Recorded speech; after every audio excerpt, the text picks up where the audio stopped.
What's up, everybody? Adam, aka CS Radical, here with you guys, joined by Kaylan and Chris. As always, we're here on PixelPlay Sidequests. We got a bit of a fun little topic for you. Capcom's gaming president saying that game prices are too low.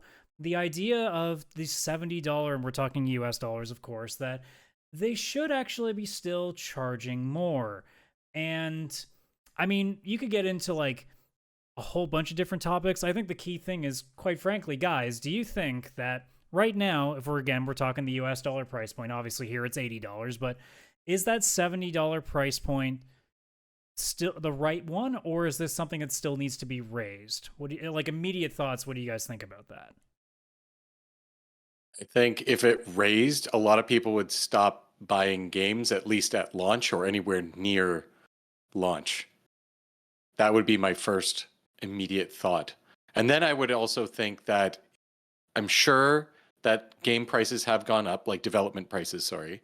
And I do understand that, but I think it's because companies are also pushing games to be too big and too graphically heavy. Like, it's not like there should always be some of those, but not every single one needs to be this summer blockbuster epic, you know? So I think that that's probably more where the price issue for them is coming from. Although I'm interested that this is coming from Capcom, because even looking at most of their remakes and stuff lately, they are remakes, they're very impressive, but they also do seem like they weren't as impressive to build as like a new summer blockbuster straight off a new engine from a new, well, not new developer, but from a different developer kind of thing. So that part also is interesting, just the Capcom part for me. I've got the counterpoint that I actually am not opposed to their argument. Like, I think there is an argument to be made with everything that's going up in price, and we always advocate for, hey, we want to see people earn a living wage. We want to see, people getting better benefits. Like, I think there is an argument that those things don't come for free. And given how everything else has gone up in price, I don't think it's unreasonable to expect that our video games do. I think there's a conversation to be had in terms of what is given for that price, and I think there needs to be a conversation about uh, scope. I think, like Chris suggested, not every game needs to be a 30 to 50 hour next gen blowout graphical fidelity. Like, some can benefit from being 15 hours or so. Like, I remember in the PS3 era, like a 12 to 15-hour game was pretty standard, and I don't think that's a problem. I think the days of how many hours to price is kind of gone if you're getting a good experience. Sometimes, a steak dinner is great. A 50-ounce steak, not so much. So I think there's something to be said. Like, I'm okay with it being pricey for a big meaty game, but I'm also okay that, if they want to scale back costs and make it something smaller, I think that's perfectly justified too. Yeah, I think the large case is really, it's dependent on what game we're talking about. Because, I mean, when you really do think about it, you think about what games cost back in the 90s, because that was always the conversation, that gaming didn't raise its prices for so long.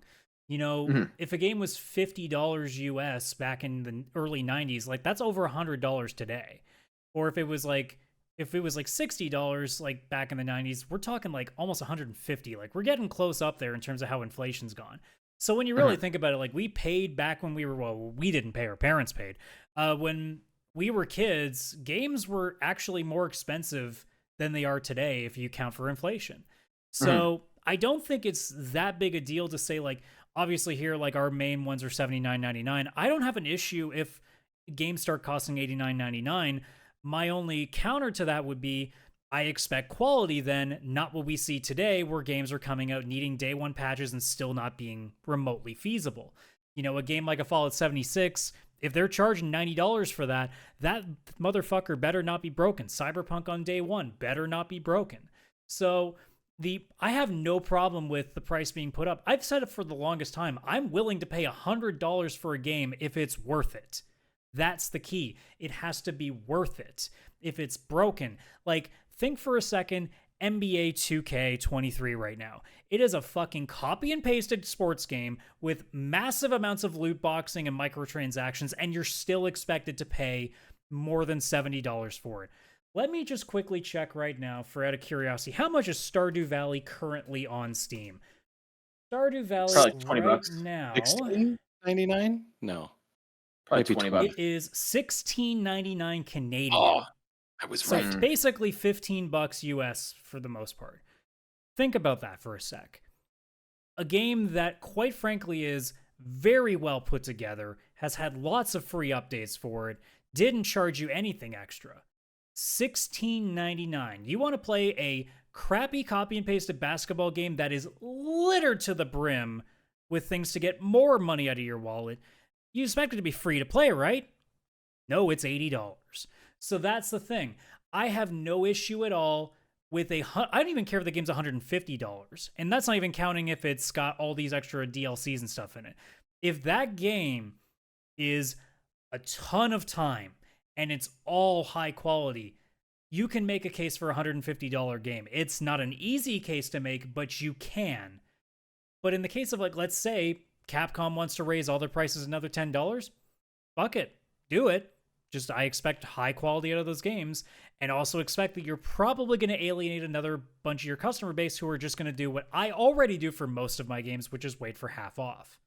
Because I can easily wait for go through my backlog and wait for that game to come down in price. And this is something I was going to bring up too, is that, like, you have to remember that gaming, they typically go on a curve of diminishing returns. So, if you have a game at $80 right now, it's in 6 months going to go down to 50, 40, 30, 20. It never goes back up. And so I don't think there's anything wrong if we start the price higher so that it has more time to recoup its costs. I mean, I'm not trying to come across as a corporate shill here, but let the market decide to, once again, focus on quality, focus on scale, focus on scope. And if you hit all those right and you present a value to them, I don't think there's anyone that's going to argue. If you're presenting a value for that price, everyone's on board for it. But we can't if we're getting like the highest tier game, if we're getting a game of the year quality game when we buy it at launch, we're not going to complain too much about an extra $10. I don't think we're really gonna we're gonna bitch and complain like we always do the first couple of times it gets announced. When we first got the hike up to $80 now Canadian, there was a bit of a stink from everybody. They didn't think it was worth, and then now we don't care anymore. So it's the same with anything else, as long as the value's there. And again, we talked about it on our main podcast for this week. We need to start having companies understand that not every game needs to launch at full price. You can have a game that can launch at $40, $50. We need to stop this whole thought process that it either has to be $70, $80 or it can't be anything else. Because independent studios don't seem to have that issue. They seem to price their games all over the place. Go to Steam and look at all of the games on your wish list currently. They aren't at a standard price. Some are 15, some are 19, some are 24, some are 35. There's no rhyme or reason. That's just what they think that the game is worth. Except AAA just seems to think that automatically means 80. That's it. There's no other option. Well, for context, if I remember correctly, Miles Morales was a smaller game, and that came out for $50 USD. And that's an exception to the rule. It's a rarity. Mm-hmm. It is a rarity for sure. But it's an example of that's exactly what it should be, because Miles Morales was a much smaller game. Probably don't quote me on this, but I imagine it was less work too. They already got the engine. They've already got a lot of the assets. It's a bit, for lack of a better term, it's a bit of an asset flip. Yeah, I mean, it also goes too with budgets are so high with so many games that of course they have to charge as much as they can because they need to make it back. To which, again, if you're a company that can fucking chill out with going over budget, which almost every game seems to do now for some reason, and same with over the top marketing budgets, there are so many other ways to, I don't know, fucking chill and try not to spend nearly as much money. Yeah. But we're also asking CEOs not to take a cut in their pay, which, go figure. By the way, companies, Capcom president, if you're going to raise prices, is that going to go to your coworkers, or is it just going to go to the few people at the top there? Because in which case, fuck off. Yeah. You want to charge $10? Make sure that goes to everybody, not just you. Oh yeah, for sure. And I think Miles Morales is the perfect example.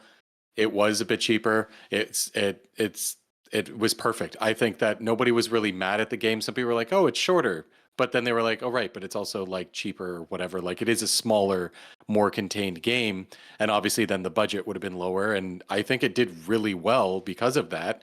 And I thought it was perfectly priced and a perfectly great experience. And I think that, as we've said on the main podcast, and now we're saying again, more AAA studios need to do that kind of game more often. It would also give them some relief in the development process, because while they're working on the one big blockbuster AAA super expensive game, the other games that come out in between give them still some income. They don't cost as much, and they're still great experiences. And it's kind of like the appetizers coming in between the big meals and all that kind of stuff, right? Yeah, it works out for So everybody I think because it's like perfect. they're able to give their teams that are working on the biggest projects more breathing room. And at the same time, like if you're a console here, if you're Sony, Microsoft, Nintendo, whatever it is, if you have these smaller, lower budget games that are coming up more consistently, your fan base is being kept in a little bit more. They're staying on their platform, because if you want to keep people on your platform only, you have to give them reasons to stay on it. And in the case of like Xbox during the pandemic, no one was really paying attention to what they were doing, because unless it was the odd Game Pass game from another outside developer, they weren't pumping anything out. Whereas Sony was, sure, maybe not as much as they could be, but they had more, so more people were paying attention to what they were doing. In the same vein now that Sony currently is not nearly as the belle of the ball as they used to be, because now stuff is slowing down. I think, again, you know, with the pricing issue altogether is a matter of so many different factors, but the biggest one is just scope is getting too out of hand for a lot of games, and it's causing developers to either not make as much money, or they claim to not make as much money. Whenever a company tells me, or tells a journalist, or tells like their constituents that, oh, you know, Yeah, who's telling you? yeah, I know, right? As soon as I see news that a company's like, oh, we're not making the same amount of profits that we did last time, it's like, yeah, because you were expecting to make more than what you did last year. It's not that you're not making money, is that you're not making as much as you projected. So like the same thing will happen. Like we've seen so many stories with companies that lay off a bunch of employees and then talk about record profits. So it's one of those things where when I hear things like the Capcom president saying they want to raise the prices, I don't immediately think, okay, yeah, that makes sense, because I mean, we've been paying for the same price for such a long time, and yeah, games these days, like some of them should actually be worth more than the traditional $70 US price point. But all my brain goes is greed, greed, greed, greed. Like that's all it is to me. So like we've laid out reasons why I think it actually makes sense to do so, but at the end of the day, as a consumer, all I see is you're trying to make more money. That's all it is. Yeah. You guys got Not anything easy. else? No, I think we got it. I think we got it. Perfect. Got Well, 'em. that being said, that's going to do it for this week's Sidequest. Hey, we actually did a shorter one for once compared to the last couple, where we may have gone over the time limit that we used to set when we started it. Yeah, we did. Thank you so much for checking out this video, folks. Obviously, like the video, subscribe to the channel. Every Friday at 6 p.m. Eastern, you get the Sidequests. Every Wednesday at noon, you get the main show. Take care, everybody. Bye-bye for now.